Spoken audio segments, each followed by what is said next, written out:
Bom, deixa eu compartilhar com vocês a ementa, porque não sei se todos receberam.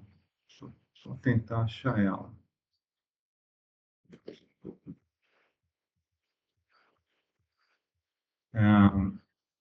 Para a gente ver o que a gente vai estar vendo nessas 2 semanas. Vamos lá, eu acho que eu tô, tá muito pequenininho para aqui para mim, mas eu acho que eu estou compartilhando. Vocês estão conseguindo ver a tela ou não?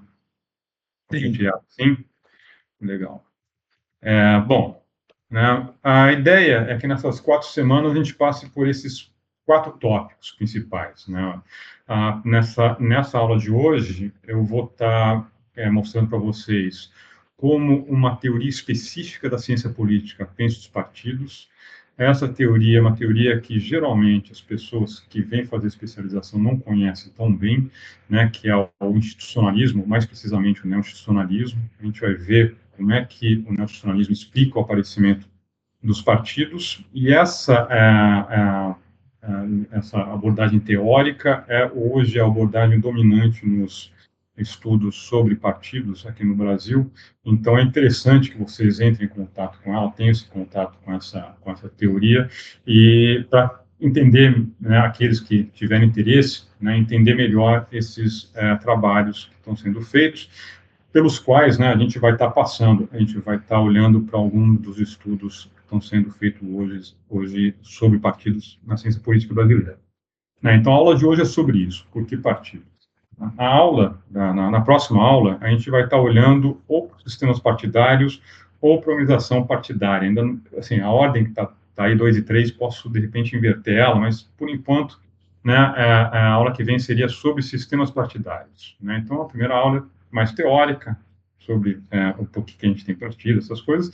Na aula que vem, a gente vai mais concretizar melhor. Né? A gente vai começar a olhar para os vários tipos de sistemas partidários que existem por aí no mundo, e vamos tentar ver o que tem de comum, né?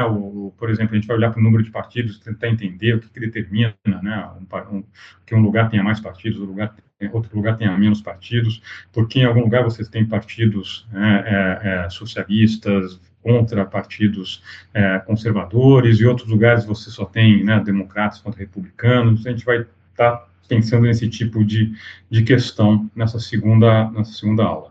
Na terceira aula, a gente vai estar olhando para dentro dos partidos. Né? A gente vai estar olhando para a organização partidária, porque hoje, né, se fala muito, por exemplo, em crise da democracia, e muitas vezes o culpado, né, que se acha o mordomo dessa história da crise da democracia são os partidos e o tipo de organização partidária. Então, a gente vai estar olhando para as organizações partidárias, tentando, né, ver até que ponto a gente pode culpar, né, os partidos por uma suposta ou por uma atual crise da democracia. Por fim, na quarta semana, a gente vai estar olhando para aquilo que, se a gente olhasse lá em cima na ementa propriamente dita do curso, da disciplina, né, porque o que motiva um pouco esse curso, que é entender as transformações que têm ocorrido nos partidos e no sistema partidário, e tentar entender até que ponto, né, a teoria que eu estou apresentando hoje, né, ela faz sentido para entender o que está acontecendo hoje, e também para estar dando uma olhada se realmente o que está acontecendo hoje com os partidos é um sintoma de algo mais grave que esteja acontecendo com a democracia. Tudo bem? Certo? Então é isso. Né? Vamos passar essas 2 semanas discutindo partidos políticos. Né? O patinho feio da política mundial. Não existe em nenhum lugar que você faça uma pesquisa sobre instituições onde os partidos não peguem o último ou penúltimo lugar entre as instituições que as pessoas mais confiam. Quer dizer, partidos políticos são as instituições que as pessoas menos confiam. Né? Então, a gente vai estar hoje tentando entender um pouquinho por que isso acontece. Gente, eu costumo dar uma aula, somente assim, quando estamos online, né, minha tendência é sair falando, e aí é que nem estivesse numa ladeira, vou desembalado, vou falando e tal, e muitas vezes, mesmo porque eu não vejo vocês, né, eu não consigo frear. E aí pode ficar muito chata a aula, porque só eu falar é muito chato isso. Então, vocês fiquem à vontade, tá? De me interromper, de professor, vem cá e tal, não sei o quê, não tem problema nenhum. A gente, eu abro, a gente conversa, a gente esclarece dúvidas ou ouve comentários, tá? A participação de vocês é importante para deixar a aula mais viva, menos monótona e menos cansativa. Eu vou começar agora, vou dar um intervalo, o quê? Umas 8h30, né? Metade mais ou menos da aula, a gente faz um intervalinho de 10 minutos, e se eu não lembrar, por favor, alguém falar, ô, professor, intervalo. De repente eu não estou olhando para o relógio, faço esse intervalo e não paro. A gente faz 10 minutinhos, volta e encerra a aula. Tá joia? Tudo bem? Bom, então eu vou tentar aqui compartilhar uma outra tela, onde temos a aula de hoje propriamente dita.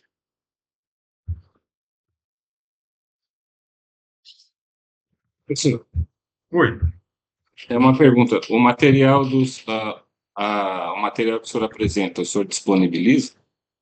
Assim, esses slides que eu vou apresentar vão ficar à disposição, né, via o Léo está aqui hoje, né, ou via secretaria, né, não sei quem vai ficar com esse material, mas aí eles disponibilizam para a turma. Eu mesmo não tenho... Pode ser comigo mesmo, professor. Pode ser, né, Léo? Pode ser o mesmo. Pode, Obrigadão. pode. Obrigadão. Aqui. Então, assim, eu vou dando aula, já mando para o Léo os slides, aí, de repente, vocês já vão pegando esse material para rever o que foi dito, né, de repente apresentar dúvidas na próxima aula, e vamos levando assim. Eu indiquei uma bibliografia, né, vocês viram lá na ementa, tem alguns textos para leitura.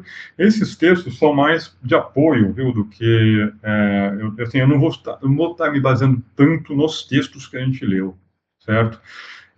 São textos de apoio. Então, a leitura não é obrigatória, tem uma avaliação do curso, né? Eu vou estar mais preocupado com o que está nesses slides que vocês vão ter acesso, do que propriamente o que está lá nos textos, certo? São textos que têm tudo a ver com o que eu estou falando, por isso que coloquei ele lá, evidentemente, né? Então, vale muito a pena a leitura, mas não vou estar me atendo tanto a eles. Tudo bem? Então, vamos embora. Né? Então, hoje eu vou passar, vou tentar abordar esses 3 tópicos aqui. Né?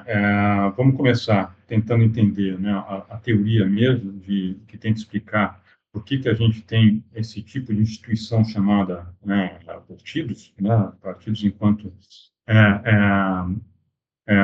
regras em torno da agregação de pessoas, né, na busca de conquistar e manter o poder, né, a gente vai ver essa definição um pouco mais para frente, mas a gente vai tentar entender por que esse tipo de arranjo institucional surge, né, e eu vou estar defendendo aquela ideia que isso surge porque quando pensar na democracia, na teoria, que fizeram na prática ficou muito distante, tiveram que acertar, né, a distância entre teoria e prática para que a democracia de fato funcionasse. Né?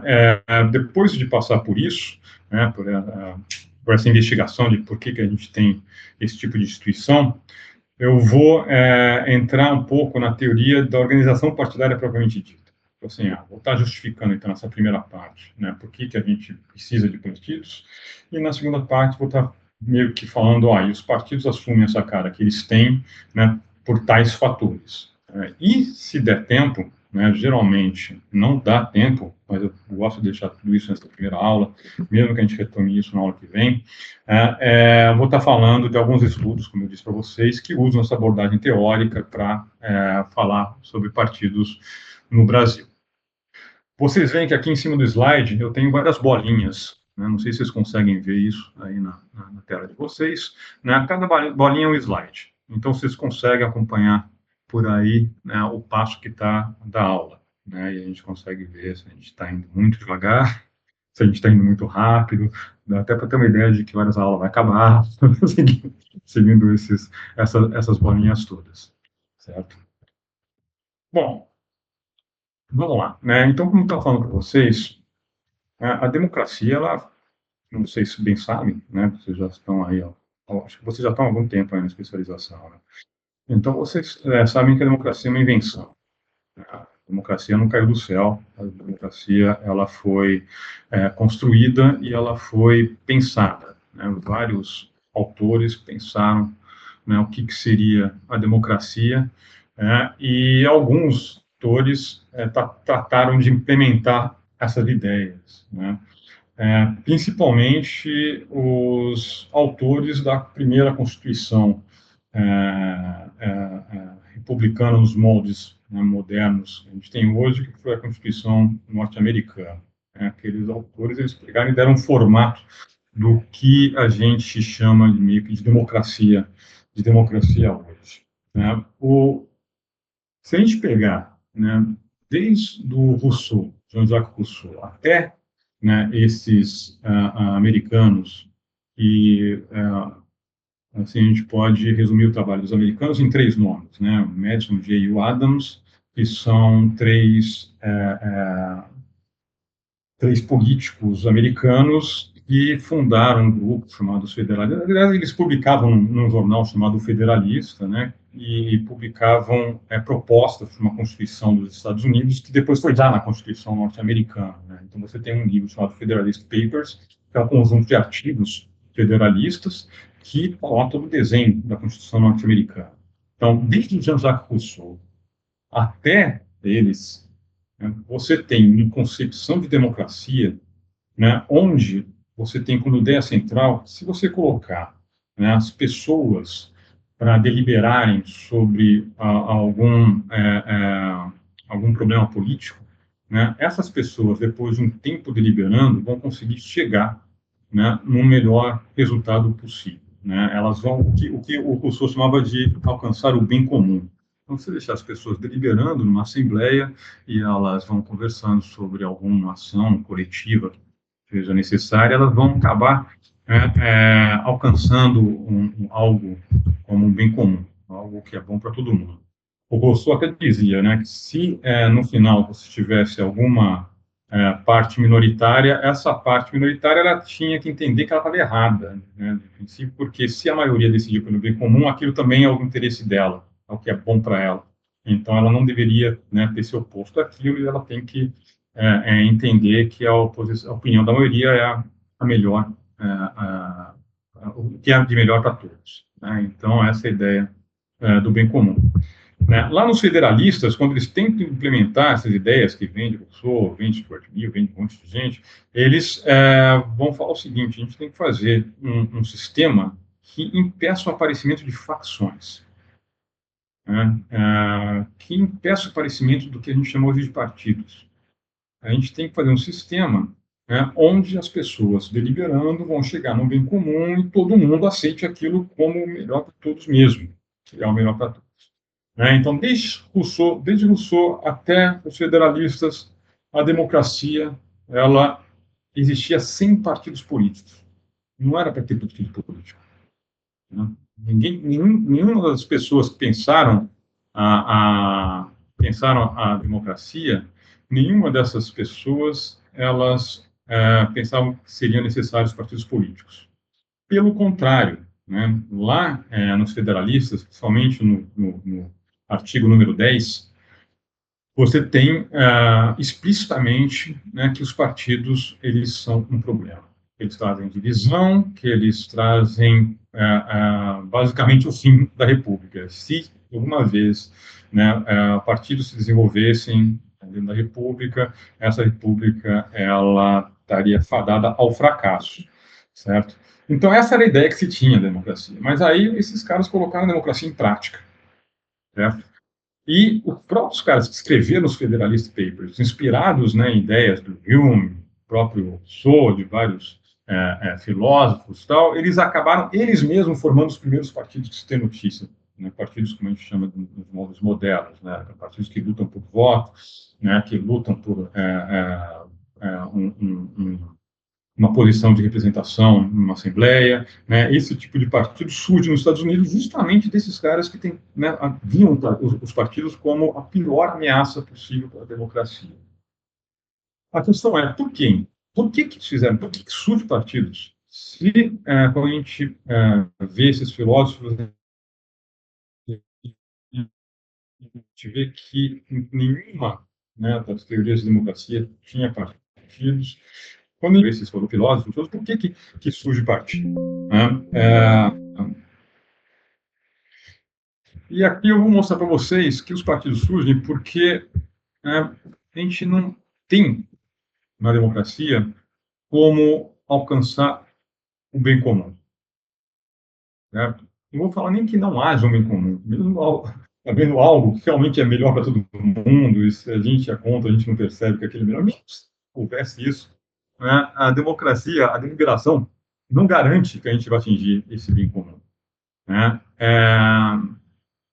Outra questão, né, a democracia ela sempre se baseou na ideia da maioria. Né? Você tendo uma maioria a favor de algo, esse algo deve ser dotado com a vontade, né, de todos. Certo? Então, sempre as decisões são dadas por maioria. Né?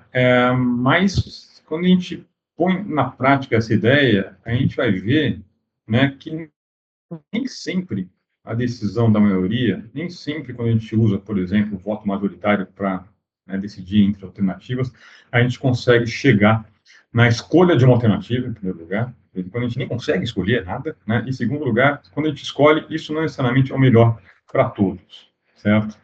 Então, a gente tem um problema da escolha de políticas, quer dizer, a gente tem um problema, né, onde nenhum método de escolha que a gente adote, né, ele é garantido que ele chegue numa escolha.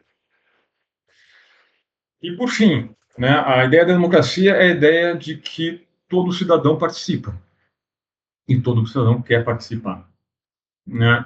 Quando se colocou em prática a democracia, descobriu-se, e é uma descoberta que a gente faz em quase todas as eleições, onde o voto não é obrigatório, de que essa participação ela não é algo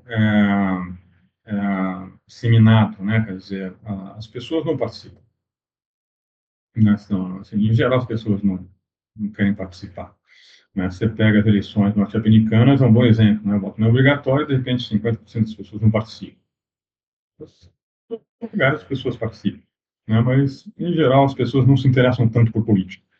Quando a gente faz pesquisa de opinião, e a gente pergunta o interesse das pessoas por política, a gente vê que realmente as pessoas não se interessam por política.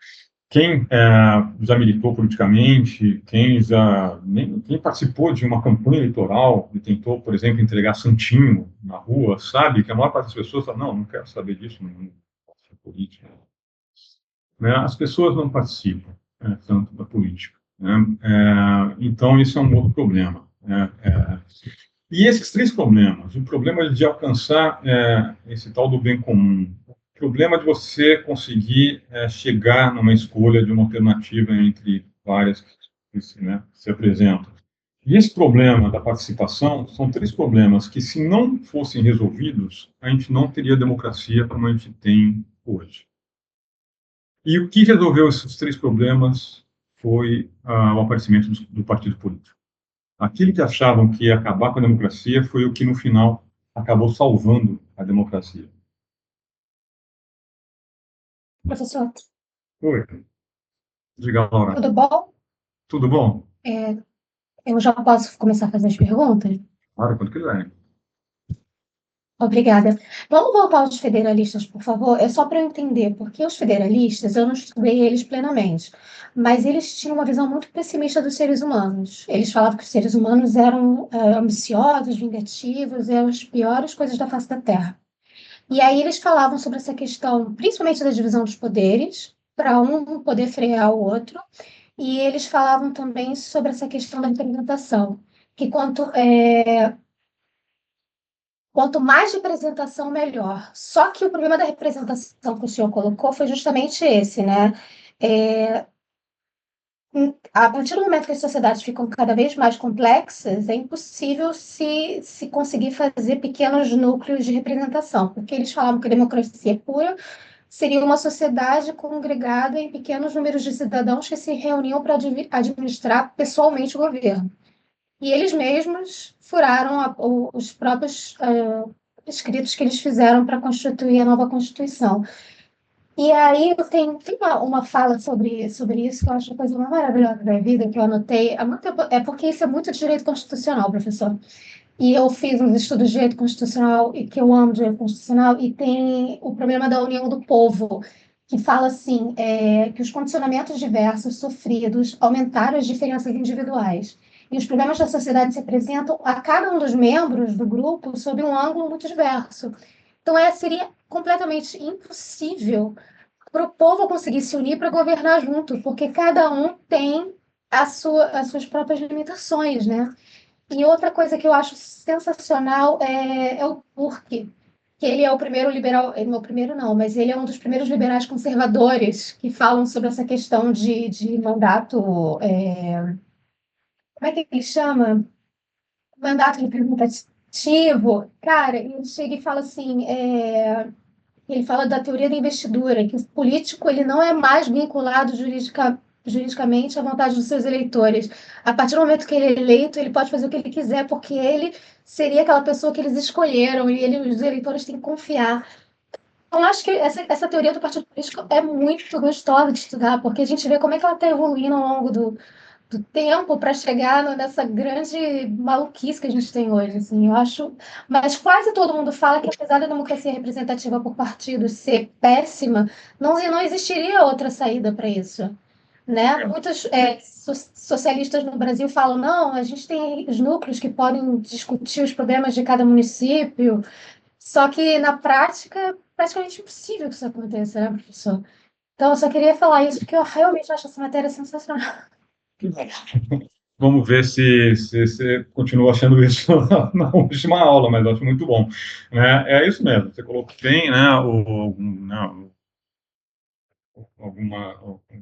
algumas dessas teorias, né, que a gente tem sobre democracia, e assim, o ponto que eu acho chave aqui é que esses autores, né, os filósofos todos, eles estavam nesse campo da teoria, né, nenhum deles tinha, mesmo porque, né, eles estão escrevendo numa época antes do empiricismo, qualquer coisa assim, eles não teriam como testar suas teorias, então, quer dizer, eles ficam nesse campo das ideias, e o que acontece é que, uma vez que você tenta colocar a ideia na prática, a coisa vai para um lado, vai para o outro, né? Assim, o que eles sabiam, por exemplo, o Rousseau sabia muito bem, como você disse, né, que vai ser impossível a gente ter, né, toda a população de um país numa assembleia, né? Então, assim, o ideal era aquela ideal da democracia ateniense, e esse ideal da democracia ateniense, todo mundo sabia que na prática não ia, né, dar certo, né? Quer dizer, não ia ser factível, não ia ser viável. E aí os federalistas, né, eles fazem o que eles vão chamar de o grande experimento, né? Aí esse experimento no sentido científico mesmo, de você pegar essas ideias todas e fazer uma experiência e ver o que acontece. Né? Então, vamos, né, tirar o rei, vamos colocar um presidente eleito, né, um mandato fixo e vamos ver o que acontece. E aí aconteceu o que aconteceu, né? No caso lá deu certo, mas deu certo por justamente isso, uma coisa não antecipada, né? Que foram ao aparecimento dos partidos. Né? Bom, assim, mas o que eu quero mostrar aqui é assim, tentar, assim, uma coisa muito extemporânea, né? Vou pegar uma teoria de hoje para a gente entender, por exemplo, isso, né? Por que eles tiveram que adotar os partidos para salvar a democracia, salvar aquele experimento, né? Eles queriam muito que aquele experimento desse certo, né? Então, por que os partidos salvaram aquele experimento? Para isso, a gente vai ter que fazer um exercíciozinho de lógica. E aí eu vou ter que apresentar essa tabelinha e agora nas próxima meia hora, né, a coisa vai ficar um pouco árida, mas depois volta a ficar gostosa de novo. Né? Então espero não perdê-los então na próxima meia hora, certo? Eu vou tentar explicar isso para vocês. Infelizmente está em inglês, né? Eu acabei nunca passando isso para português, mas isso aqui foi retirado de um livro fantástico, né, que infelizmente não tem tradução para português, de um cientista político norte-americano chamado John Aldrich, cujo título do livro é Por que Partidos? Why Parties? Por que partidos? né? E ele vai mostrar assim, como é que o institucionalismo pensa partidos e explica isso. É justamente o que eu vou fazer com vocês agora nos próximos slides aqui, né? Bom, o primeiro ponto que a gente vai estar vendo é esse problema da deliberação, esse problema de a gente ter um bem comum e conseguir alcançar um bem comum, né? Então, para isso, eu vou fazer com vocês um experimento aqui também, né? A gente vai fazer um exercício aqui para a gente tentar pegar esse problema da deliberação, certo? Bom, vamos imaginar que a gente tem uma assembleia, né, com só 3 legisladores, né? A gente tem aqui os legisladores A, B e C. Vocês conseguem ver meu mouse? Pontinha dele, enquanto eu faço assim? Nós temos o A, o B e o C, né? E aqui a gente tem 3 projetos de lei diferentes, né? Bill é projeto de lei, né? Nos ângulos, né, saxônicos, projetos de lei são bills, né, a gente tem 3 projetos de leis diferentes. E aqui, esses números, eles não têm, a magnitude deles não quer dizer muita coisa, mas eles querem dizer o grau de preferência de cada legislador por cada projeto. Então, por exemplo, né, o legislador A, ele prefere esse projeto X, né, do que esse projeto Y, do que esse projeto D. E mais ainda, né, quem mais quer projeto X é o legislador A. Depois vem o B, que também acha bom esse projeto, mas não tanto quanto o A. E tem esse legislador C, que acha esse projeto X uma tragédia, né? Se isso aqui for aprovado, vai ser muito ruim para ele, certo? Se a gente olhar aqui para o projeto Y, a gente tem uma situação parecida. A gente tem o C, que gosta muito desse projeto, o A, que gosta moderadamente, né, e o B, que acha que aquilo é uma tragédia, e aqui no Z a gente altera isso, né? A gente tem o B gostando muito desse projeto, o C achando esse projeto mais ou menos, e o A achando esse projeto muito ruim para ele, certo? Então vamos pensar um pouco sobre isso, né? A gente tem 3 projetos diferentes, vão ser votados, né? Ninguém sabe quando esses projetos vão aparecer, mas eles vão aparecendo, certo? Primeiro aparece o projeto X, por exemplo, e a gente sabe que as assembleias adotam, né, algum tipo de maioria para escolher os seus projetos, né? Vamos supor que aqui a maioria seja simples, né? Sendo a maioria simples, vamos supor que apareça o projeto X, né, para ser votado. O que a gente vai ter, né? Como o A, né, e o B, eles gostam desse projeto, esse projeto é bom para eles, eles vão votar a favor desse projeto. Como o C acha que esse projeto é ruim para ele, ele vai votar contra esse projeto. O que vai acontecer, né, por 2-1, esse projeto vai ser rejeitado, certo? Vai ser rejeitado. E aqui esses números, eles mudam um pouquinho, né, o grau, né, de preferência que esses legisladores têm pelo projeto, né? Então, individualmente, por exemplo, quando esse projeto X passa, individualmente, o legislador A, ele vai ganhar o que a gente chama de 4 pontos de utilidade. 4, né? Esse 4 é só o grau de intensidade que ele vai receber. Para ele é bom, isso vale 4, vamos supor. O B, ele ganha 3 com isso, né? E o C perde 9. Então, individualmente, alguns ganharam, outros perderam. Mas a gente está falando aqui de deliberação para chegar no bem comum, né? E a gente consegue ver qual que foi o bem comum disso aí, certo? Se a gente somar, né, as 3 utilidades aqui, quanto cada um ganhou. Se a gente somar isso aqui tudo, vai dar no final, né, 4 mais 3, 7, menos 9, menos 2. Coletivamente, se a gente levar em conta, né, a intensidade das preferências, como você perde muito com isso, coletivamente, você tem uma situação negativa, né, de menos 2. A situação que ficou ruim, né? Vamos ver o que acontece com o projeto Y. No outro dia, vamos voltar ao projeto Y, aí você tem uma situação parecida, né? O C gosta muito da 4 para ele, o A gosta muito da 3, só que o B é muito prejudicado, tem menos 9. A gente deu menos 2 de resultado final. Situação também negativa do ponto de vista coletivo. E no projeto Z, a mesma coisa vai dar -2, né? Então, vamos lá. Se cada legislador estiver votando individualmente, tá? Eles estão votando sinceramente, conforme suas preferências, né, sem olhar para o lado, né? Quando eles fazem isso, todas esses projetos vão ser aprovados. E, no final, né, qual que vai ser o ganho coletivo? Né? Vai ser -2 no primeiro projeto, -2 no segundo e -2 no terceiro. Certo? Todo mundo vai sair prejudicado. Por quê? Porque em cada um dos projetos tinha alguém que perdia muito com aquilo. Então, aquilo sendo aprovado pelos outros ia prejudicar muito algum setor, né? E esse setor sai muito prejudicado da coisa. O que eles poderiam ter feito no começo, né? Eles poderiam ter combinado de que, olha, vamos fazer o seguinte, vamos rejeitar todos os projetos. Se a gente rejeitar todos os projetos, ninguém vai perder muito. Ninguém vai ganhar, ninguém vai perder muito, e a gente vai continuar em zero, né? O que é bom para todo mundo, porque no final, né, quem tirar -9 vai perder mais do que ganhou, porque vai ter ganho 4 num projeto, vai ter ganho 3 no outro, mas vai no último ter -9, vai perder, né? Então, se a gente topar rejeitar todos os projetos, a gente vai ter uma situação que seria melhor do que se a gente aprovasse todos os projetos. O que aconteceria, né, se as pessoas votassem sinceramente, independentemente. Então, elas iam tentar fazer um acordo desse tipo, certo? Tudo bem?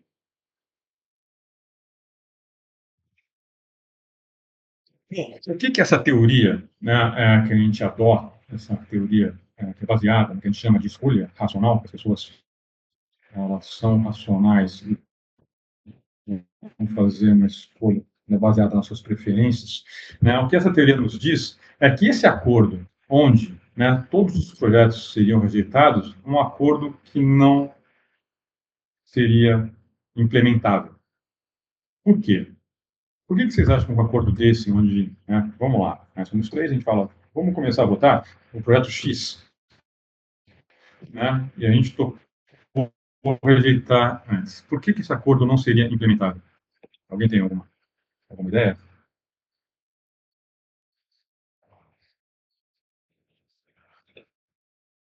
Professor, você parte do pressuposto que eles já conhecem o projeto Y e o projeto Z?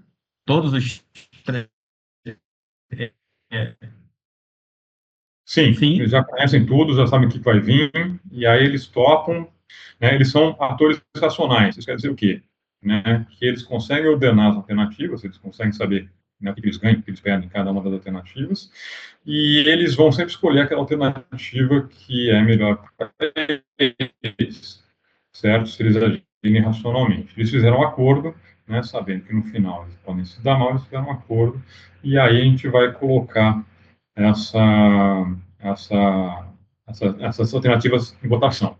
Eu estou afirmando para vocês que esse acordo que eles poderiam ter feito não vai ser mantido. E quero saber para vocês, de vocês, se vocês sabem por que ele não vai ser mantido. Estão tomando a decisão em conjunto. Vamos tomar decisão em conjunto. E aí?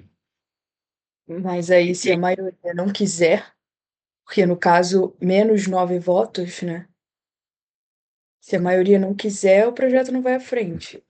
Então, Pelo menos, né? a maioria ficou, né? A maioria falou assim, vamos rejeitar todos os projetos. Esse 9 não é o número de pessoas votando, não, tá? É o quanto a pessoa ganha com aquele projeto sendo aprovado. Então, por exemplo, aqui esse -9 no projeto X quer dizer que o C ele vai tomar um prejuízo de -9 nesse projeto. Entendi. É porque se eles fossem analisar só individualmente, a decisão seria outra. Isso. A partir do momento que levarem em conta todos,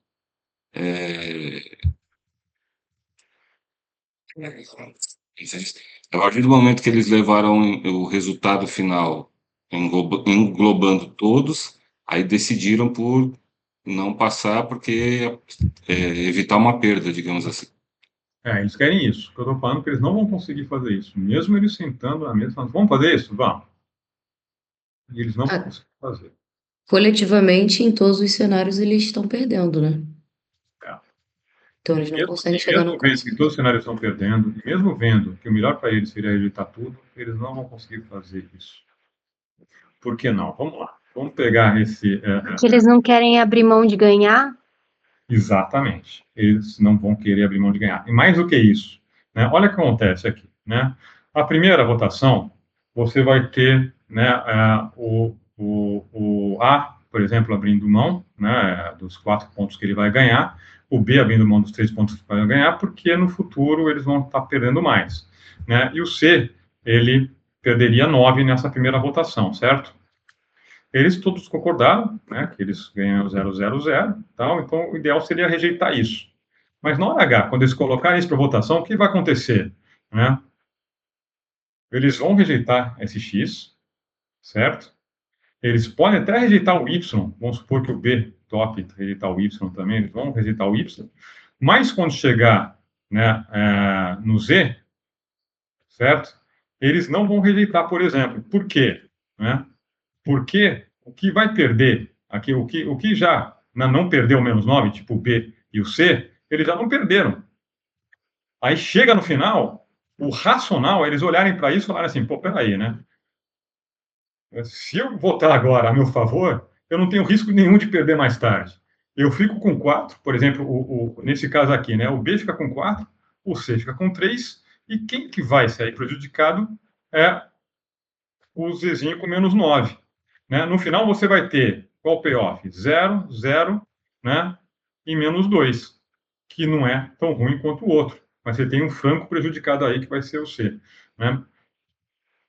Quando a gente encara, né, quando a gente estabelece que as pessoas vão votar racionalmente, certo? E você tem, né, um acordo, e esse acordo ele não consegue ser, né, o que a gente chama de enforced, né, ele não consegue ser praticado, né, a pessoa que sair não consegue ser punida, né,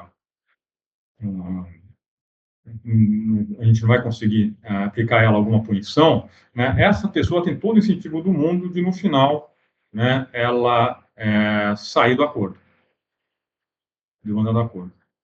Né. Isso é uma coisa geral. Tá? Isso aqui, eu dei um exemplo aqui de uma assembleia, mas esse tipo de problema é chamado de problema da ação coletiva. Ele acontece toda vez que você tiver, né, um bando de gente tentando tentando fazer uma ação. Né? Esse problema ficou muito conhecido no trabalho do Mancur Olson. Né? O Mancur Olson, ele tem um livro chamado A Lógica da Ação Coletiva, onde ele mostra que grupos grandes, isso aqui é um grupo pequeno, né? Mas mostra que grupos grandes, quando tem que fazer alguma ação conjunta, né, ele não consegue fazer essa ação se não tiver algum, né, grau de coesão sobre eles. Se né, a deserção de algum membro daquela ação não for punida. Né? Vou dar 2 anedotas para vocês, né, para a gente concretizar um pouco melhor isso. Né? Primeiro, aquela história do guiso no gato, né, que eu acho que alguns aqui conhecem. Né? A história do guiso no gato qual que é? Né? Guiso é sininho. Né? A história de que você tem numa cozinha, um queijo está lá na mesa, né? Você tem uns ratinhos, esses ratos querem comer o queijo que está na mesa, mas tem um gato que fica dormindo na cozinha e que esse gato, se ouvir os ratinhos, né, saindo para pegar o queijo, ele vai acordar e vai em cima dos ratos. Só que o gato é gordo, o gato é lento, então se esses ratos soubessem, né, que esse gato está se aproximando, eles poderiam fazer um esquema de se esconder antes que o gato chegasse e, eventualmente, um dia conseguir pegar o queijo. Né? Então, eles estão deliberando, né, sobre como é, né, que eles podem fazer isso e tal. Aí um ratinho esperto fala assim, vamos colocar um sino no gato. Se a gente colocar um sino no gato, toda vez que esse gato acordar, a gente vai ouvir o sininho, sabe que ele está vindo, a gente se esconde. Aí tudo bem, todo mundo achou ótima ideia. Aí vem um ratinho, né, mais chato, e fala assim, tudo bem, quem que vai colocar o guiso no gato?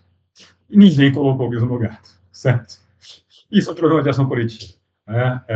Quem que vai colocar o guiso no gato? Na hora H, quando você tem que fazer a ação, né, você fala, não, peraí, né, o custo é muito maior, né, do que o benefício, eu não vou fazer. Mas isso é um problema mais banal de ação coletiva. Né? O problema mesmo de ação coletiva pode surgir do contrário.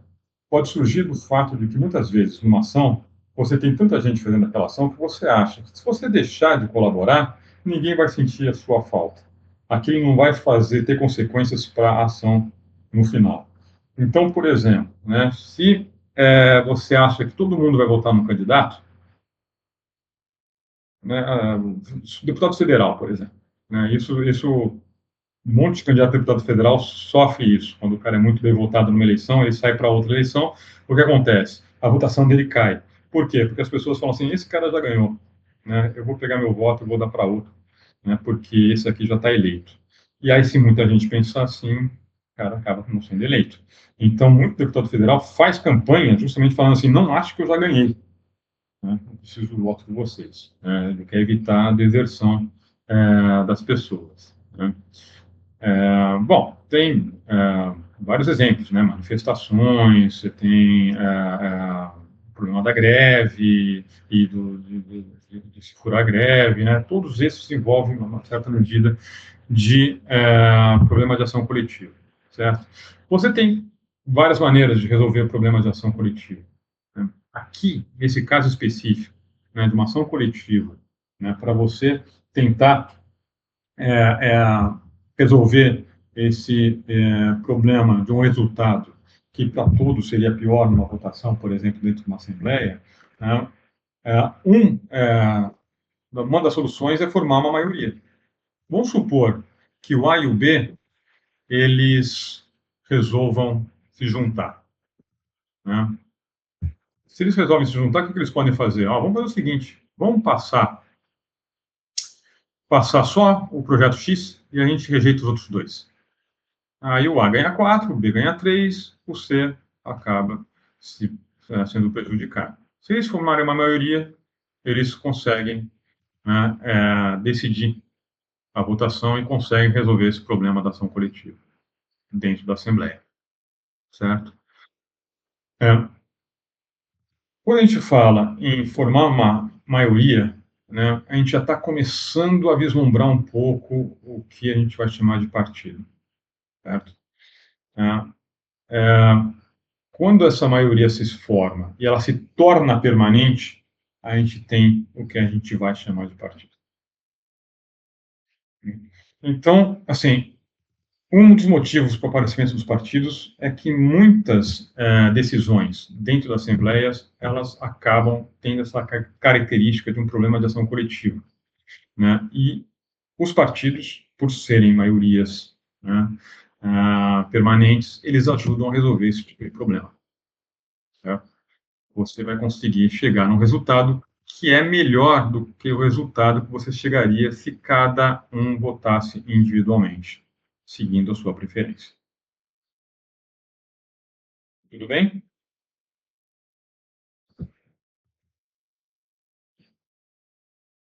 Então, resumindo, né, a gente tem esse problema de ação coletiva toda vez, né, quando os atores agindo individualmente, racionalmente, eles vão estar tomando uma decisão, e por mais que seja a decisão que para ele é melhor, coletivamente é a pior, né? É isso que a gente chama de problema de ação coletiva, né? Toda vez que a gente tem o que a gente chama de bem público, né? Bem público é aquilo que em economia, né, a gente chama todo o produto, todo o bem que a gente não consegue excluir ninguém do uso, e se um usar, ainda assim sobra para o outro, né? Então vamos pensar, né, defesa do Estado, né, o Exército, por exemplo, isso é um bem público, né? Se tiver uma guerra, ele vai defender o país como todo mundo defendido, né? Todo mundo está defendido, e o fato de eu ser defendido não impede que vocês sejam defendidos. Um farol no mar, né? Se a gente olhar para o litoral aqui, a gente vai ver um farol, e esse farol, ele está iluminando, todos os barcos podem ver a sua luz, né? Você não consegue excluir nenhum barco, né, da sua luz. E o uso dessa luz por um barco não exclui outro barco da luz, né? O problema de economia é o seguinte: um tipo de bem desse, né, você não consegue prover ele privadamente, né? Você não tem nenhum, ator privado que vá, né, construir um farol e colocar esse farol para todo mundo, a não ser que ele seja muito altruísta, né? E essa teoria, né, ela não acredita nesse tipo de altruísmo, né? Então, quer dizer, é o tipo de situação, né, onde você tem um problema de ação coletiva. Quem que vai fazer o farol, né? A Laura falando também da greve, exatamente, né? A greve é um bem público, certo? Se a greve dá certo, todo mundo da categoria vai se dar bem, certo? Todo mundo vai se beneficiar, né? E o benefício de um não altera o benefício do outro, certo? Esse é um bem público. Agora, você conseguir fazer uma greve bem-sucedida é difícil, é muito complicado, né? Você ter adesão a ela é muito complicado, você não ter gente falando da greve é muito complicado, é muito difícil, né? Porque é um bem público, certo? Então, esse tipo de bem público, né, esse tipo de bem, né, chamado bem público, ele gera esse problema de ação coletiva. E, como eu disse, uma das soluções do problema, né, no caso aqui das assembleias, quando o problema é que a gente chega num resultado coletivo pior do que se cada um tomasse decisão individual, desculpa, todo mundo toma uma decisão individual leva a um resultado pior, né, a solução para isso é fazer um acordo anterior à decisão, formar uma maioria anterior à decisão e fazer com que essa maioria seja permanente. Isso é um modo de solucionar esse tipo de problema. Tudo bem? Professor, na verdade eu fiquei um pouco na dúvida, porque no meu ponto de vista, no final das contas, você tem o mesmo resultado, né? Porque por mais que o A e o B tenham saído com crédito, vamos dizer assim, o C saiu negativo e o resultado no fim é -2. Então eu não entendo como que no final das contas o resultado mudou. Que assim, naquela primeira situação, né, o resultado era -2 para todos, certo? O resultado Para coletivo de cada um todos. dos projetos era -2. Então, era -2 para o A, -2 para o B, -2 para o C, né? Nessa última situação, ele não é -2 mais para todos, É só para o certo? C.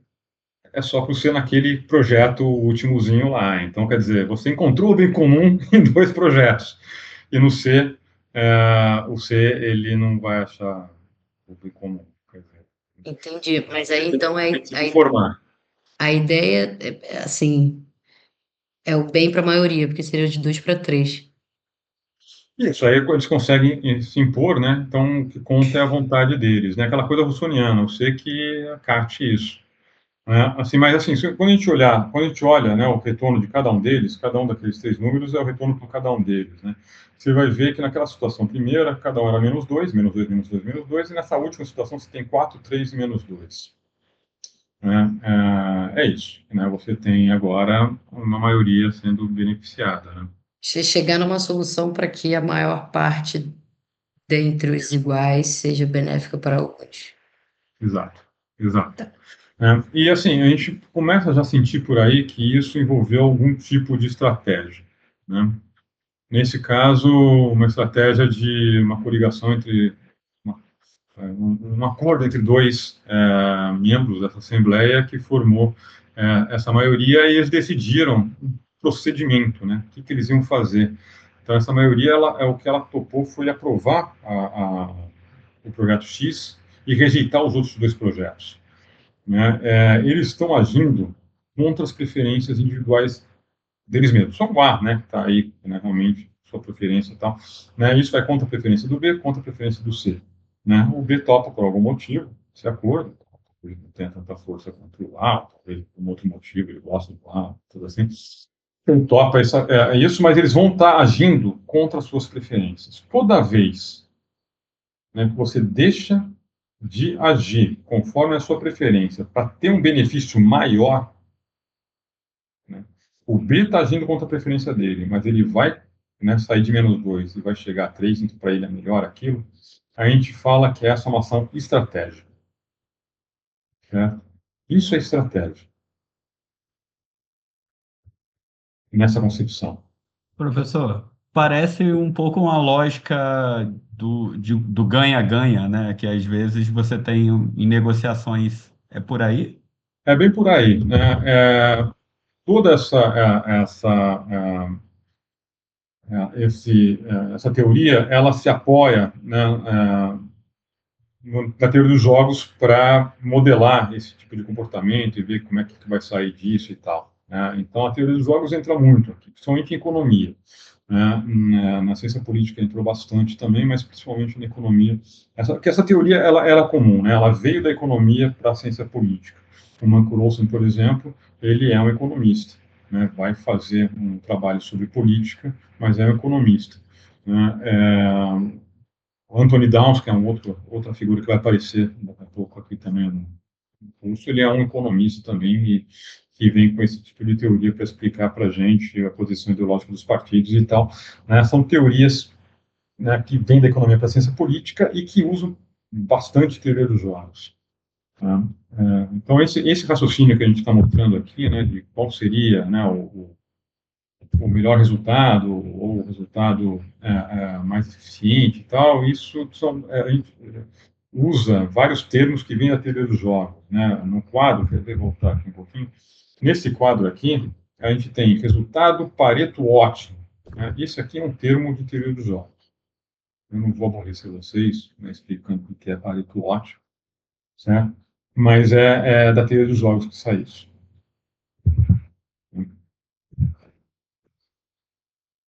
Bom, então esse aqui é o problema da deliberação. Desculpa, mais alguma questão?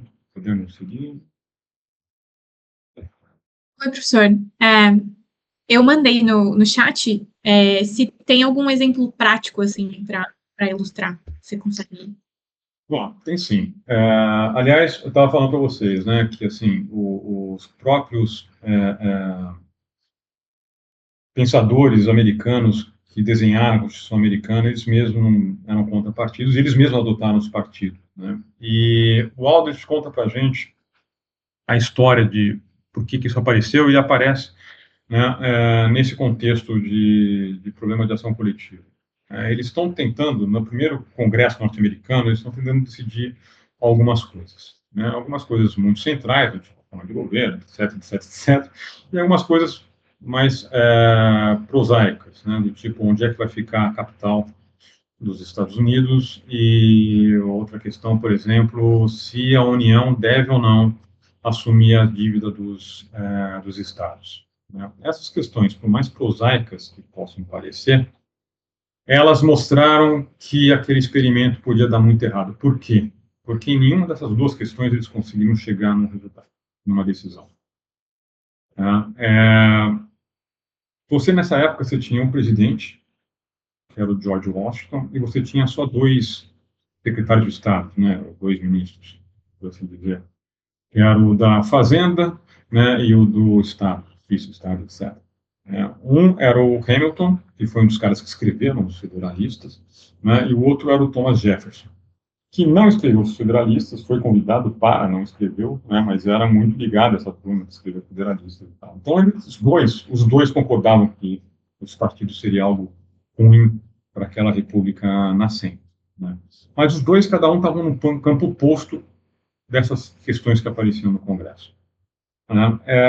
E eles tentavam entrar em acordo. Só duas pessoas, eles sentavam lá com outros, né, membros do Congresso, sentavam e tentavam resolver esse tipo de problema, né? E não conseguiam. Não conseguiam. Eles tentavam, chegavam num acordo, aí quando eles colocavam esse acordo para votação, sempre tinha algum deputado de algum lugar que falava assim, não, eu não vou seguir vocês, não sei o quê, porque, né, ele via que estava sendo favorecido por uma coisa, então ele falava assim, atenderam a minha vontade, eu vou ser contra isso e tal, né? Eles estavam caindo toda hora nesse problema de ação coletiva. Foi quando o Hamilton teve uma brilhante ideia. Poxa vida, né? Eu sou o secretário da Fazenda, eu sou o dono do Tesouro norte-americano, tenho muito dinheiro.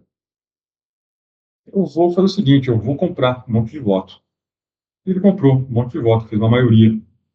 E essa maioria acabou, né, decidindo as votações, e aí tudo entrou num acordo final da cara do Hamilton, né? A União concentrou as dívidas do Estado e Maryland deu uma parte do seu Estado para formar Washington, D.C. E ficou lá perto da terra deles, que era Virgínia. Então, esse foi um exemplo concreto de como foi resolvido isso, certo? E eu falei essa coisa da compra de votos, porque isso vai aparecer algumas vezes, né, durante toda a disciplina, e só que eu vou chamar a atenção para vocês de que, nessa época, isso não era visto como corrupção, tá? Nos parlamentos. Era normal, as pessoas vendiam. Isso uma coisa meio doida, gente. A gente acha que a gente. Né, essa coisa quando a gente lê Rousseau, lê Burke, lê esses caras todos, a gente fala, pô, que maravilha que é democracia e tal, né? Aí põe ela para funcionar, dá essas coisas. Né? E essas coisas vão sendo depois sendo resolvidas, né? Mas assim, né, é que nem fazer salsicha, tá? A gente fala, nossa, nunca mais vou comer uma salsicha na vida.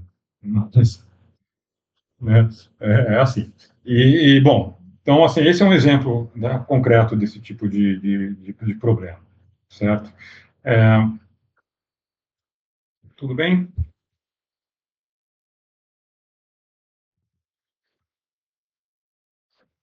Bom, agora estou apresentando para vocês um quadro bem mais, né, complexo ou complicado que o outro.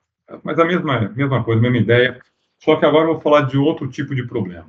Né? Eu vou falar de um problema que aparece na literatura de economia e de ciência política como um problema da escolha social. Né? É um problema que foi colocado pela primeira vez por um matemático, economista, cientista político chamado Kenneth Arrow. Né? O Arrow ele provou, né, matematicamente, né, quando eu falo matematicamente, gente, aqui nas ciências humanas, é assim, por lógica, né, provou matematicamente de que não existe nenhum método de agregação de preferências que garanta que você vai conseguir chegar numa escolha de uma alternativa. Algo bem complicado para quem acredita na democracia. Então, assim, tem situações, né, onde se você colocar as pessoas para deliberarem, elas não vão conseguir chegar a um acordo, qualquer que seja o método que elas vão usar de votação para escolher essas alternativas. Ele prova isso. Né? Aí a gente chega, pega o computador e faz simulação e a gente chega no que ele falou. Realmente, ele está certo. Né? Se você tem, por exemplo, 3 emendas sendo votadas de uma lei, né, e você tem um congresso com mais de 10 pessoas, a probabilidade dele cair num ciclo e nunca conseguir chegar numa decisão, se não tiver uma regra falando como é que ele tem que chegar numa decisão, certo? Se eles estiverem, né, deliberando, põe lá uma assembleia para deliberar e chegar sozinha numa conclusão por voto de maioria. Se deixar isso livre, solto, então, você tem uma enorme probabilidade, com só 10 deputados e 3 alternativas sendo discutidas, de você não chegar em deliberação nenhuma. Esse é o chamado problema da escolha social. Né? Para entender ele, vamos olhar de novo essa tabela, né, onde a gente tem algo parecido com a outra, mas no caso aqui, a gente tem um projeto, tá, que está sendo deliberado, você tem o status quo, né, se esse projeto for rejeitado, né, tudo continua como está, e você tem uma emenda a esse projeto. E você tem os 3 legisladores tentando deliberar sobre isso, certo? Então, o primeiro legislador, aqui o A, né, ele prefere, né, vamos chamar X do projeto que está sendo, né, apresentado, né, Y o status quo e Z a emenda. Né? Então, ele prefere o projeto apresentado, né, ao status quo e à emenda. Né? O B, ele prefere a emenda ao projeto sendo apresentado. E, por último, né, o status quo. E o C, ele é mais conservador, ele quer o status quo. Né? Depois do status quo passar, ele prefere a emenda do que o projeto. Certo? E aí eles vão deliberar. Eles vão tentar escolher entre um e outro. Né? Quem aqui já viu votação, né, de projetos desse tipo, uma das regras que se adota muito é você parear, né, você colocar, primeiro então vamos votar, né, o projeto, né, contra o status quo, por exemplo. Depois a emenda contra o projeto, ou você pode votar a emenda primeiro e tal. No Congresso aqui geralmente você começa por emenda, né, tal, e vai indo até a rejeição ou não do projeto. Né? Mas nesse caso aqui, vamos supor, né, que você comece pelo projeto X e você vai votar, né, entre X e o status quo. Né? Quem prefere X ou status quo? Certo? A gente vai ver que, se a gente fizer isso, A e B, eles vão preferir X ao status quo. X ganhou nesse caso. E aí, né, a gente vai colocar, então, a emenda, agora em votação. A emenda contra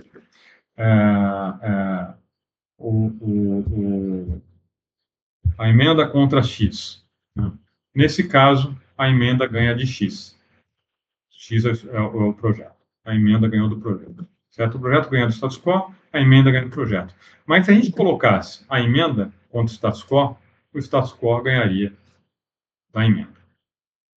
Certo? Então, se você não tem alguém falando assim, ó, quando chegar na votação da emenda, né, contra o projeto, a gente acaba a votação, se alguém puder falar assim, não, agora eu quero votar a emenda contra o status quo, você nunca vai parar de votar. Então, vamos lá de novo. Né? Quando você coloca o projeto X contra o Y, X ganha. Quando você coloca, tá, o Y contra o Z, né, o Y ganha. Quando você coloca o Z contra o X ganha. E assim vai indo, vai indo, vai indo, vai indo. Você nunca tem um vencedor final. Vocês conseguem ver isso? Se você deixar a coisa rodar, você nunca vai ter um vencedor no final. Você nunca vai chegar numa escolha. A gente vai estar o que a gente chama de né? Caindo uma ciclicidade, é coisa cíclica, né? O X ganha do Y, o Y ganha do Z, o Z ganha do X, aí o X ganha do Y de novo, o Y ganha do Z, o Z ganha do X, e você nunca vai, né, chegar a uma conclusão. Tudo bem? Vocês conseguem ver isso?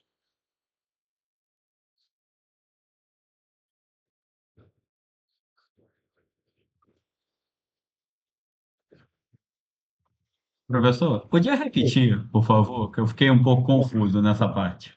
Tá, a gente tem três, né?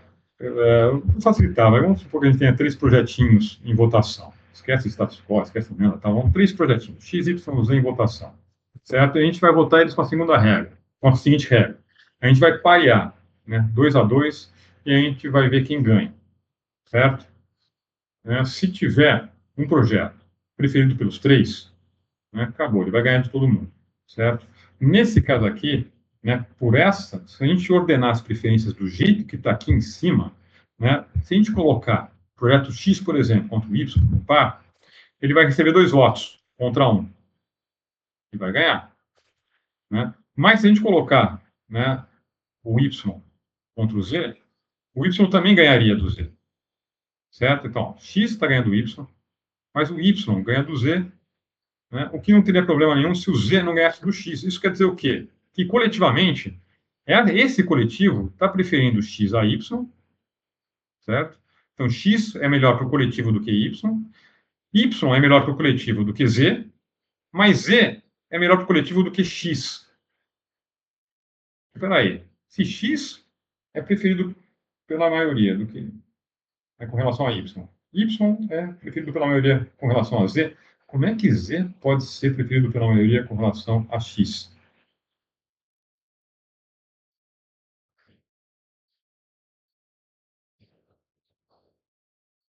Tudo bem?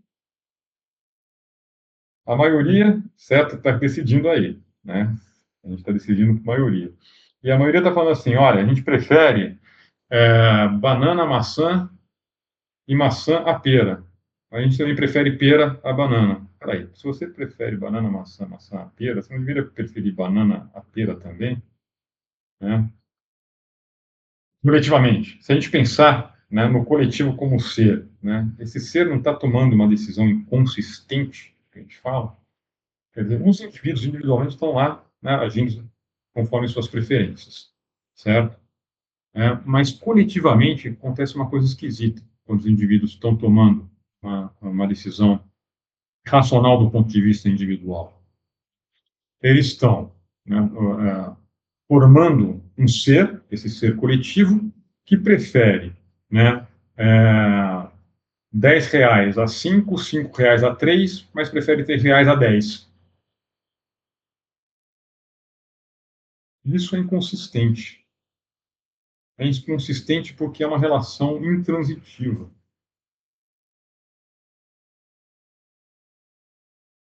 Né? Você prefere x a y, y a z e z a x. É um ciclo, certo? Você não consegue decidir o que você quer de verdade. Enquanto coletivo, tá? Não individualmente. Coletivo, você não consegue decidir o que você quer. Espera aí, você quer x ou y? Não, quero x. Você quer y ou z? Quero y. E quer z ou x? Quero z. Espera aí, mas se você falou que x é melhor que y, é melhor que z, você não devia querer z é melhor que x. Isso está errado.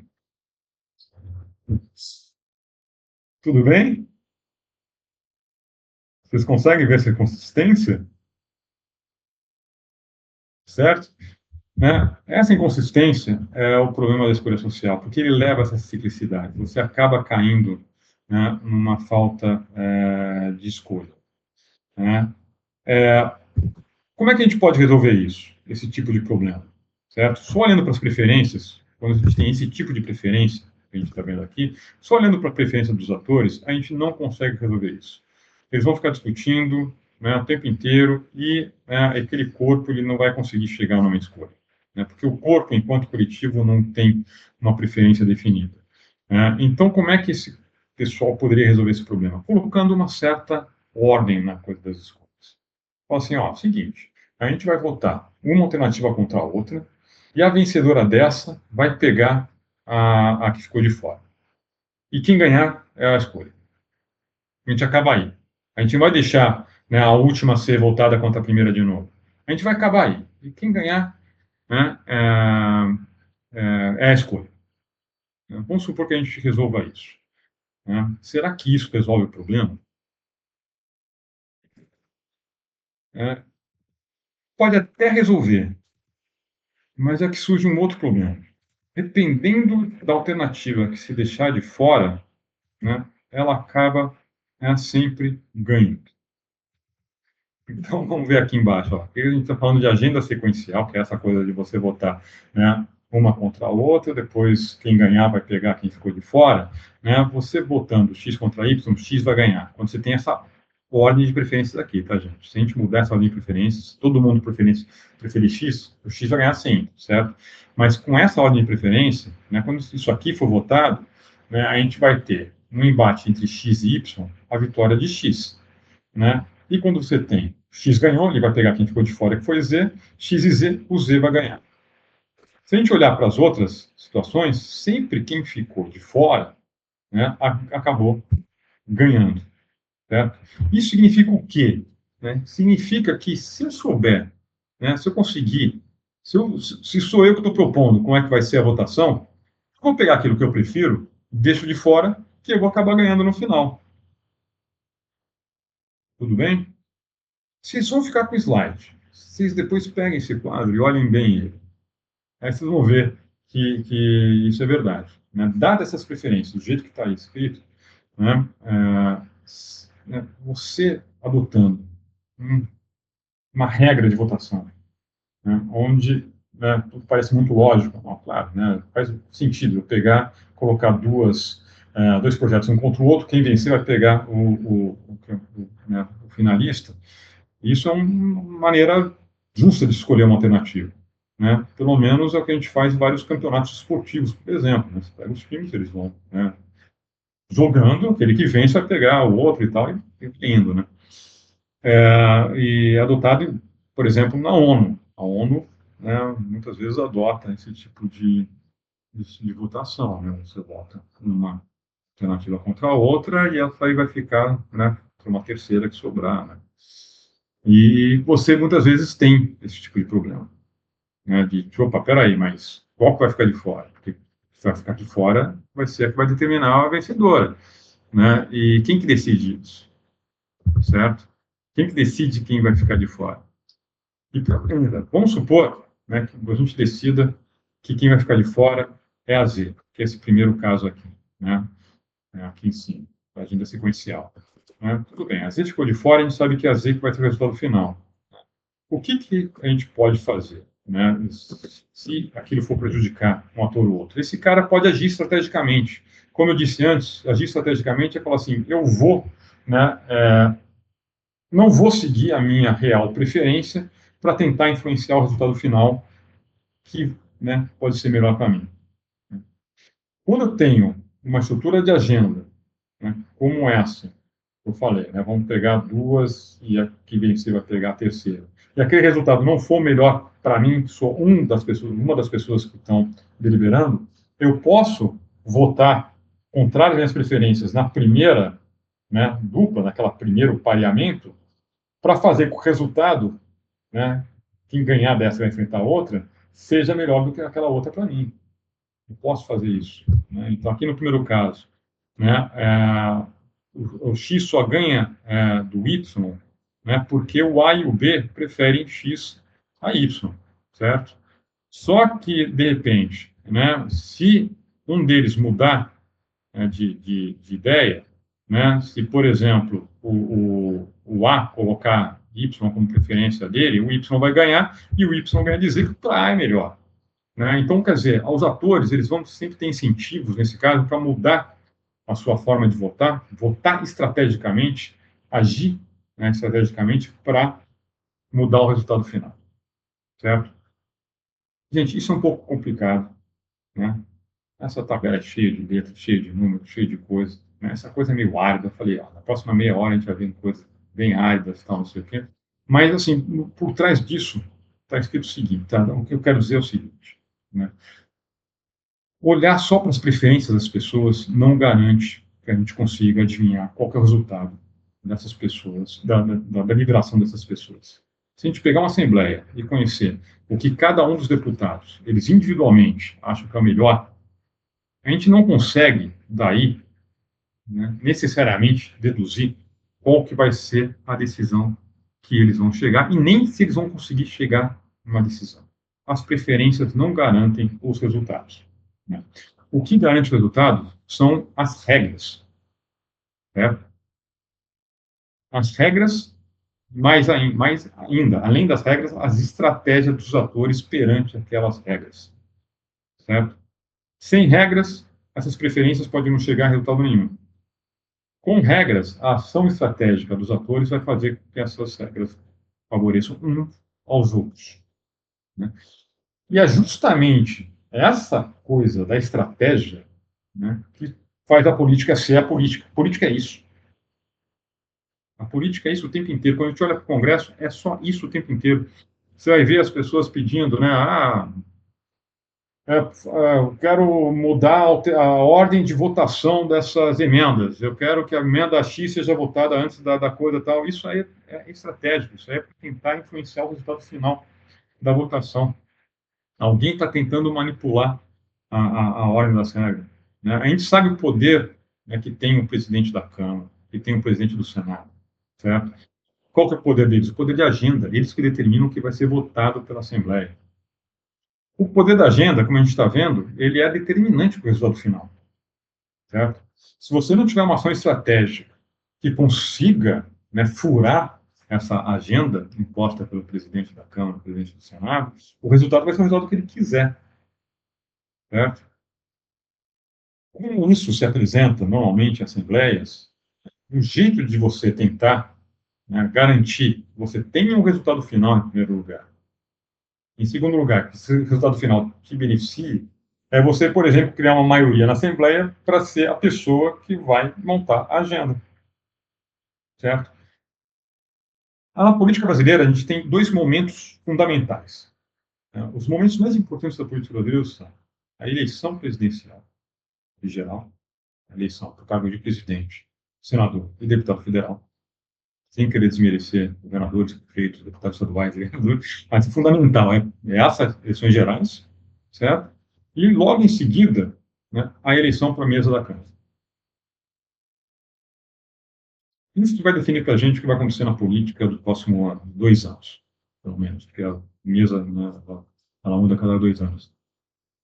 Né? Olhando para isso, olhando para essa composição de forças, que a gente vai entender o que vai acontecer na política, e a gente entende ao ver todo o que acontece nessas épocas do ano, né, durante a campanha eleitoral e depois nos meses até fevereiro, onde né, fevereiro e março, onde é definida a mesa da Câmara e do Senado. Né. Por quê? Porque justamente essa coisa de você formar uma maioria para tentar influenciar no resultado. Né. Mais uma vez, né, a maioria que se forma para resolver esse tipo de problema, uma maioria que tende a ser, né, formada antes, né, do jogo, como eu falo jogo, né, a deliberação acontecer. Antes da deliberação acontecer, você forma uma maioria, essa maioria teria caráter permanente enquanto durar aquela Assembleia. Né? Essa maioria permanente, como eu disse já mais de uma vez, né, são os partidos políticos. Certo? Né, essa maioria surge para controlar as regras, controlar a agenda.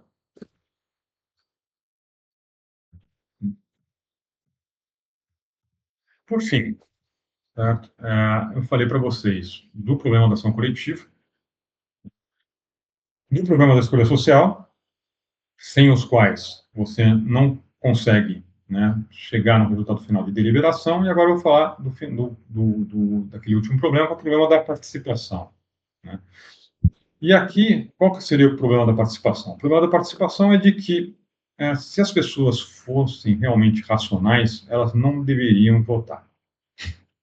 E a gente está reduzindo a participação política à participação no voto, porque é o que a democracia, né, representativa nos limitou. Né? Aqui no Brasil a gente tem ainda a possibilidade de democracia de participação direta, né, via plebiscito, essas coisas, mas isso não é tão adotado. As conferências não são tão amplas assim, nem, né, os processos de orçamento participativo são tão amplos, né? Quer dizer, as pessoas, quem já foi numa reunião de orçamento participativo sabe, né, o quão, né, não participativo em termos de numéricos, né, de gente participando deles, né, e como eles são cooptados por maioriazinhas, né, como surgem partidos dentro desses processos, né, a gente vê que o problema da participação é um problema grande para a democracia.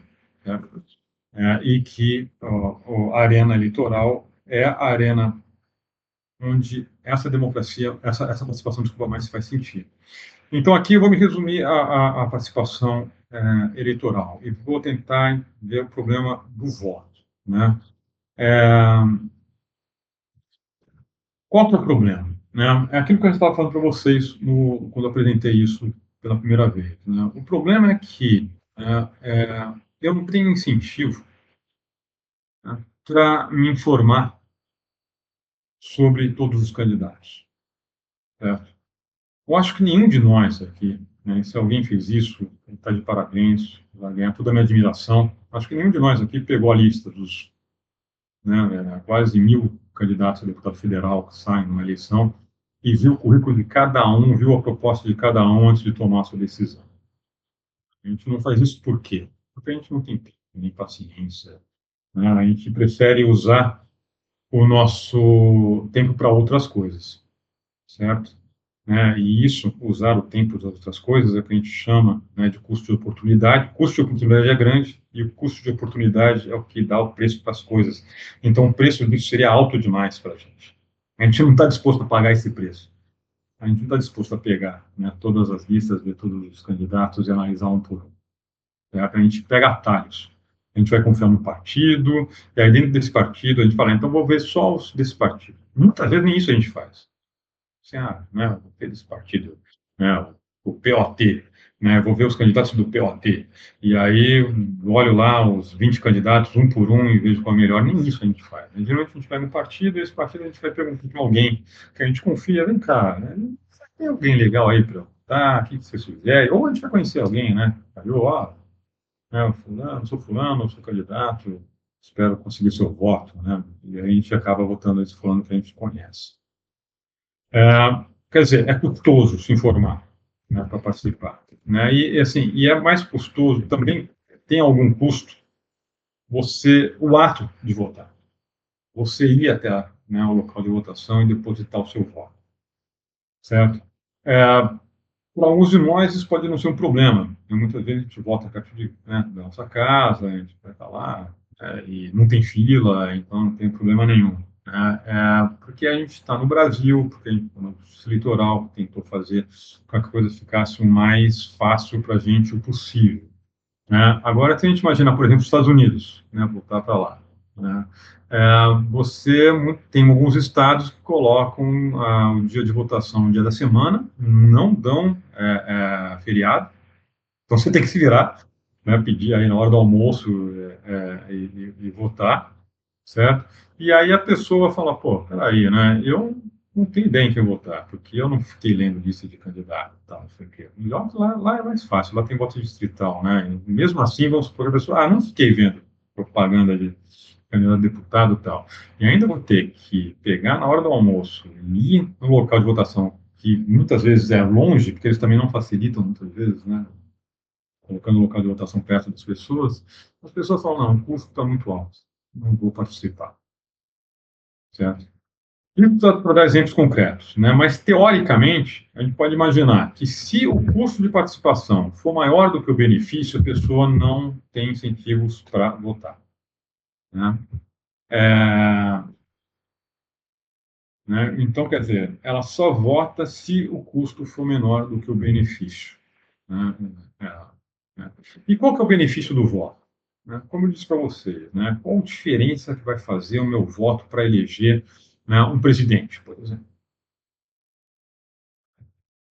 Vamos lá, nós somos o quê? 210 milhões de eleitores? Acho que já está aí. Não, 210 milhões de pessoas, de habitantes, então deve ser 170 milhões de eleitores, é isso?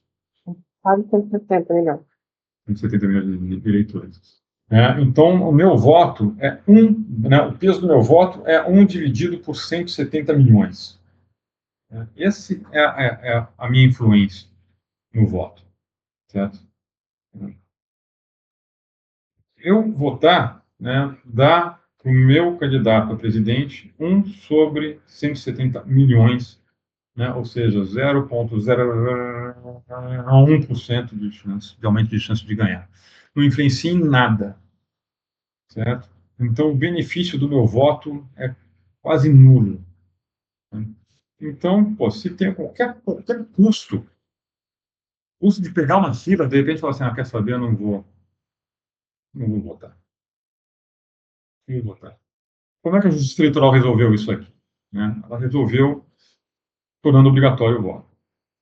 Mesmo a multa sendo uma ninharia, colocou lá, tentou colocar um entrave fazendo obrigatório o voto. A obrigatoriedade do voto tem mais a ver com você tentar evitar voto de cabresto do que realmente você garantir que a pessoa vá lá e vote, por isso que a multa é pequenininha. Mas, por outro lado, uma coisa que a Justiça Eleitoral faz, e faz muito bem, é tentar inculcar na gente o dever cívico de votar. Isso, quando a gente estava mais perto da transição para a democracia, a gente sentia mais. Vocês são muito jovens, vocês não sentem tanto isso. A Justiça Eleitoral falava, vocês que lutaram tanto para a gente ter um regime democrático, participe. A gente falava assim, vamos participar. Realmente, foi uma luta você ter um regime democrático, a gente tem que participar. Ainda hoje, a Justiça Eleitoral usa esse argumento, mas ela faz campanhas e mais campanhas mostrando o quão é importante a participação de cada um de nós nas eleições. Então, ela aumenta o nosso dever de participação. Aí ela consegue, assim, resolver esse problema. O fato em si, da Justiça Eleitoral, gastar milhões de reais em campanhas, tentando mostrar para a gente que a gente tem um dever cívico de participação, além da obrigatoriedade do voto, já demonstra que isso é um problema para a democracia. A Justiça Eleitoral sabe que isso é um problema para a democracia. Se você não tem um estímulo constante, as pessoas não vão participar, não vão querer participar. Certo? Então, a Justiça Eleitoral faz isso aqui no Brasil. Mas nos outros lugares do mundo, principalmente em outras épocas, não era a Justiça Eleitoral que fazia. A Justiça Eleitoral começa a fazer isso mais recentemente, nessa nossa Quinta República. por assim dizer, né? Não sei qual república a gente está, mas na nossa atual república, agora, nesse momento que a justiça eleitoral passa a fazer isso, antigamente não se fazia, né? Antigamente não era a justiça eleitoral que fazia as pessoas irem votar, não era a justiça eleitoral que fazia as pessoas quererem votar. Quem fazia isso eram os partidos políticos. Os partidos políticos mobilizavam as pessoas. Por quê? Porque eles queriam ganhar as eleições. Eles queriam que as pessoas votassem neles, mas para isso as pessoas tinham que participar das eleições. Então vamos pegar aqui no Brasil, no período entre 45 e 64, né? Como é que eram as eleições? As eleições, elas eram, assim, a mobilização eleitoral, né? Quem fazia eleitores, para usar um termo, né, que era muito usado na época, que é usado num artigo, né, do Fernando Limonge, né? Quem fazia os eleitores eram os partidos. Esse artigo do Limonge é sobre isso, né? Como os partidos fazem os eleitores. Quem fazia os eleitores eram os partidos. Os partidos iam lá, pegavam esse eleitor, registravam esse eleitor para votar. No dia da eleição, pegava esse eleitor, levava esse eleitor para o local de votação.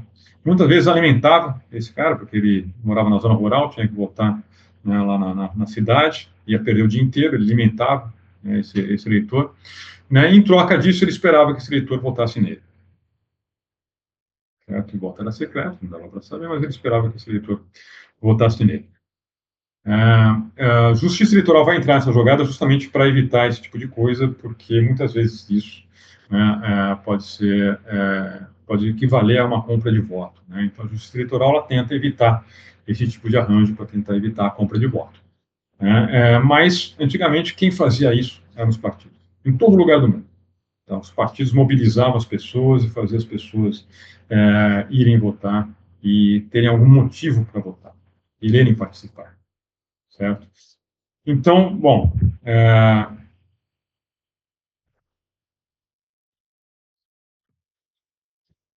resumindo, né, os partidos, então, eles aparecem por quê?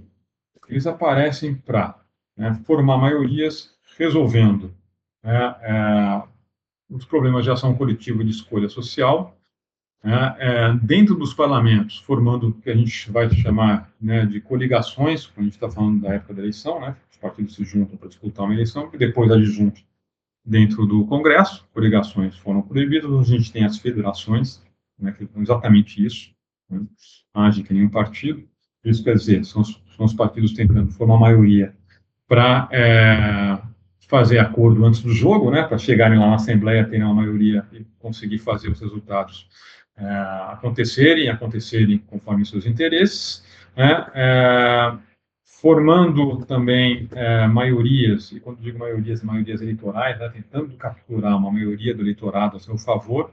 Para isso, eles têm que mobilizar esses eleitores, informar esses eleitores, diminuindo o custo de participação desses eleitores.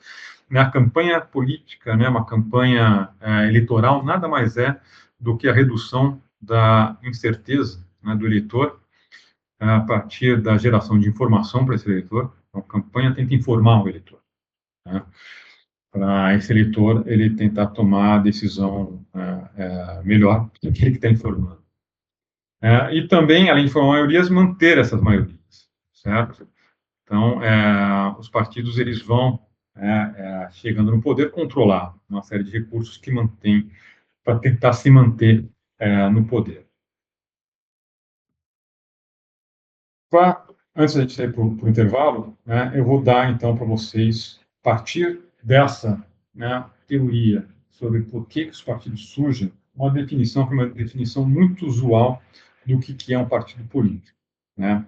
Então, aqui na tela, a definição diz que um partido político é uma associação de pessoas que tem como fim a conquista do poder, atuando na arena eleitoral, selecionando candidatos, apresentando propostas e mobilizando o eleitorado, e na arena decisória, conquistando e mantendo maiorias, certo? Por trás dessa definição aqui, tem aquilo que eu estava falando para vocês, né?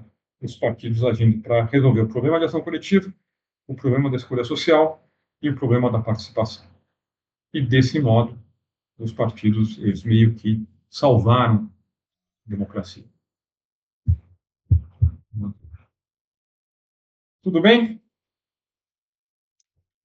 Então, vamos fazer o seguinte, vamos parar 10 minutinhos, são 8h40, 8h50 a gente volta, e a gente, né, consegue falar um pouquinho sobre as teorias sobre organização partidária.